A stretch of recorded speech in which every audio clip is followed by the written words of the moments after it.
weekend, if you need delivery service, you need shopping errands, you need help in filing for your returns, you can just come and pick whichever service that you need. For example, you need a delivery service, you just click there, and you'll get an explanation on the kind of service that you need.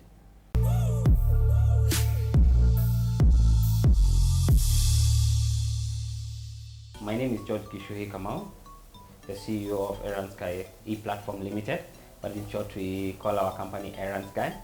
And it's been an interesting journey, because as it is in everyone else, or in most people that are making it in life or have a dream in making it in life, there's always a story to everyone you see out here in the streets. And my story begins from an interesting point, because courtesy of where we are today, it's from a conversation that I had with my wife 4.5 years ago, where just like any other young man who has a young family, we are trying to hustle and make ends meet.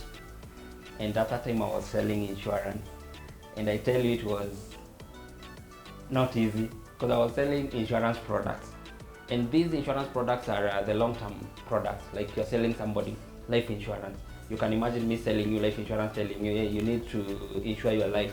Anything can happen. You can die tomorrow, the next minute. No one wants to hear that story, most people. So getting a client for such a thing is always very difficult. But that does not mean it doesn't happen. So I'm not encouraging anyone against selling insurance product, but everyone has their own journey. So this is an evening. I've been from my hustle. Nothing has turned out. I come back home empty. I have a family that I need to provide for. So I think my wife at that time was frustrated, because this guy is going to work, and at the end of the day, you will sleep hungry. How? And she throws a question. George, you get so many calls, and you get a lot of people making inquiries from you, because naturally the story behind that, getting a lot of calls, is I'm very resourceful and always outgoing in terms of helping other people. Somebody will tell me, hey George, we have ABCD and we think we need some help in this. Where do you think we can get such? Where do we need to go if it's a group of young people that are working towards having a self-help group? George, we want to register our self-help group. Can you come and help us do the group constitution, or where can we go? And I'll tell them, hey, you need to go maybe to this sub-county office. It's located in a certain place. So out of that, people always know you have some information. And especially with the way things have been going online, somebody will come, hey George, I want to file for my returns. I want to apply for my DL or renew. How do I do it? Can you do it for me? So me, I was doing that as a way of helping. So the calls are coming in, and my wife asked me, George, you get a lot of people inquiring from you, and the things people reach out to you for are not related to insurance. Why can't you be focusing your energies into something that adds value, or something that people see in you? And from that conversation, it didn't happen immediately. It took some time, but I realized, hey, whatever my wife was saying had some sense in it. I can do something else to be able to give me some continuous income, so that I can be able to provide for my family continuously, because needs are continuous. And from that conversation, I found myself reaching out to people, because from the experience of now selling insurance, you must be knowing how to talk to people. Hey, my name is George, and I can be able to help you run 1 or 2 errands. Whenever you need, maybe for example, you want to shift from where you are and find a new house, I'll go around looking for a house for you. I'll maybe look for 10, 15 houses, and from there give you the best, maybe 3 or 4. And from there you'll just come and see, because maybe I'll have taken photos and sent you and told me, now the house that I need is this one and this one. What are the terms? So I'll have done some homework. From there, it started from now looking for helping people find houses.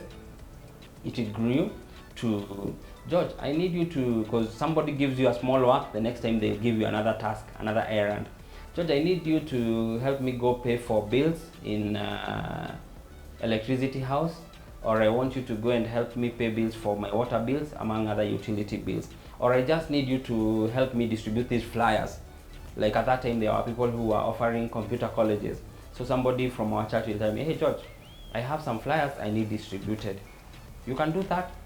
and that is how it started. And from now becoming faithful and giving very good service to individuals, things have been growing on, and then I realized, hey, if it's these flyers that I'm giving out, I cannot give alone, it will take longer. So I can look for another young guy who will involve in what I'm doing. You see, when I started, I didn't have any company that was registered. I had not registered a company. I started as a person, as an individual, reaching out. But then when you start something, if it's your side hustle and it starts gaining traction, you need now to build a brand. Building a brand comes with its own costs. If it's, for example, you can start with the minimum angle where you register a business name.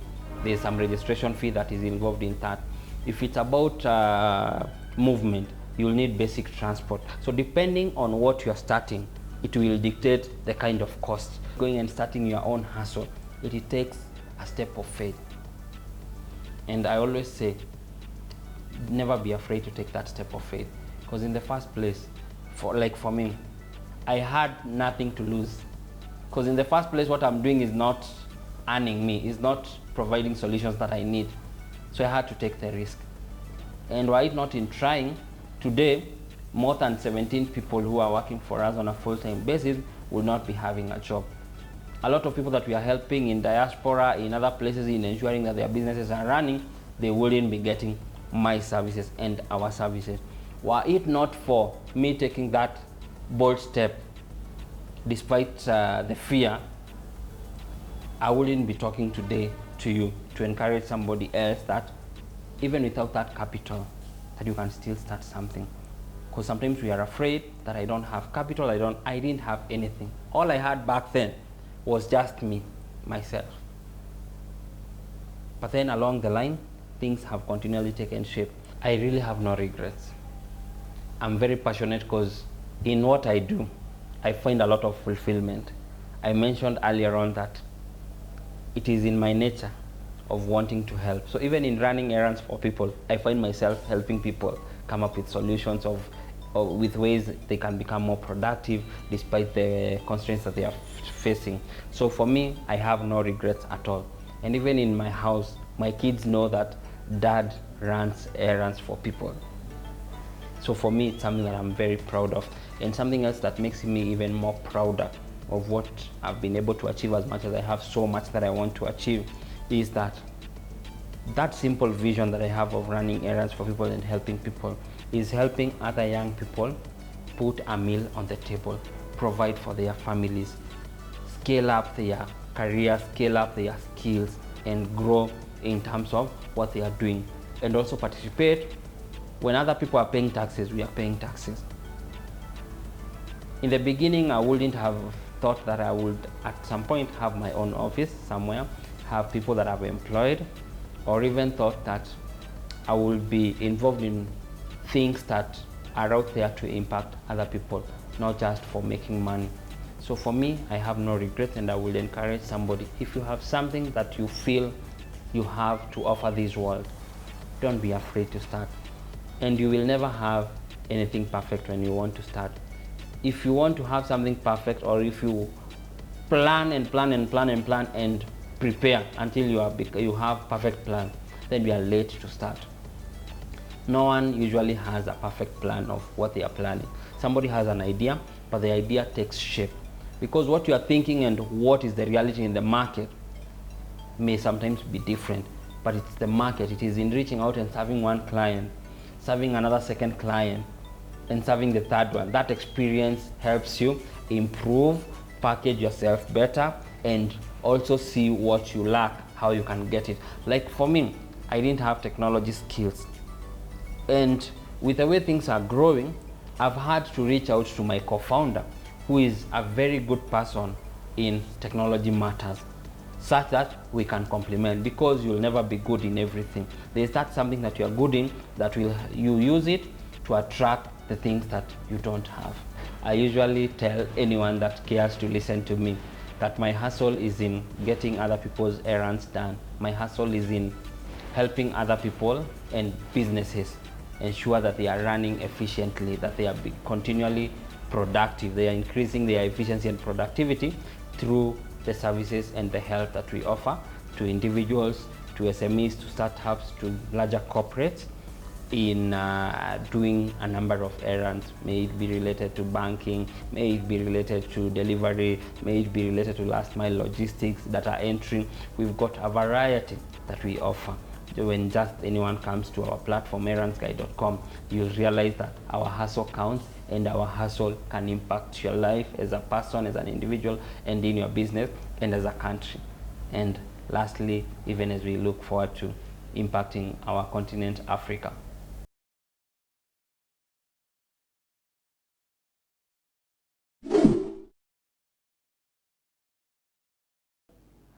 From the rich people that we see, from the entrepreneurs that we see, we think becoming an entrepreneur is very easy. But believe it or not, the starting point is deciding I want to become one. You leave your job, or you do it as a side hustle until the business has become big enough to let you leave your other business and now focus full-time on your hustle or into an entrepreneurship. But the biggest problem is always deciding that now is the time to focus on my business full-time. Or other things you hear like lack of capital, lack of support. I don't take them seriously. I think the most important thing in entrepreneurship is deciding to be one. Number two is you need some skills to become an entrepreneur. The same way you learn how to ride a bicycle, the same way you learn how to play golf or any other game. And that's why when you look at most American companies or most American entrepreneurs, they are started by men and women who have been formerly employed. So once they've been employed for some time, you learn the skills, whether it is financial skills, whether it is accounting skills, whether it is marketing skills, whether it is people skills, how to interact with one another. Then once you feel that you are confident enough now, you make your decision. Now, one of the biggest mistakes our entrepreneurs make is just get into entrepreneurship. They don't have any background knowledge. They don't understand about the market. They don't understand about the people. They don't understand about the product. So just like marriage, where you prepare to marry, you know who you are going to marry, what is the family background, do you have common interests, and so on. You need to prepare yourself before you become an entrepreneur. And then you start. People are usually very fearful when they start an enterprise. But just like in marriage, you fear before you marry, with the time you come to know one another. You realize there is fun, there's something in common. So as you start your business, with the time, you come to understand your business better. You run the risks that you're supposed to take. You understand the market. You understand who can support you. You come to know who cannot support you. You understand about government regulations, about the changing socio-economic environment, regulations, and so on. And that's why I've always believed that the best time to start an enterprise is when you are young, because you don't have a lot of things to disturb you. I have a lot of respect for people like Bill Gates. He was 19 years when he started Microsoft. Zuckerberg was 23 years when he started Facebook. So when it comes to entrepreneurship, there's nothing like being a future leader. The time to be an entrepreneur is now. Take the risk when you're young, grow with the enterprise, and chances of succeeding are much higher.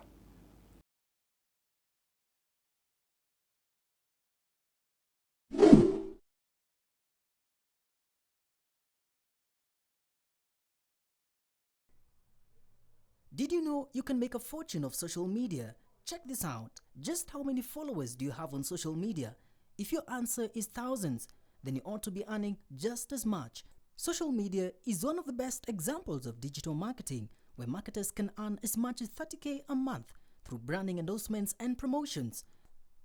Most social media marketers are young people who are really doing good for themselves, so you can cash in a lot of money from social media accounts, promoting events, campaigns, and advertising brands such as clothing brands or companies. This hustle needs no startup finances, and thus one of the easiest to start, right now, right there. And here's the kicker: you only need a social media account and a gadget with a good camera.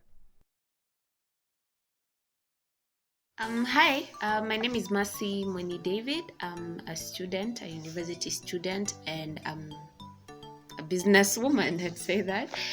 And I'm an online seller. I do not have a shop And one thing that I've gained from marketing my products is I managed to grow my brand awareness. What I've benefited most from marketing my products in social media, also the consistent updating of my product, of my mission and everything, has increased to higher conversion rates, in that I got some people telling me to advertise their brands, to advertise their products, their services and everything. So that has really been an advantage to me.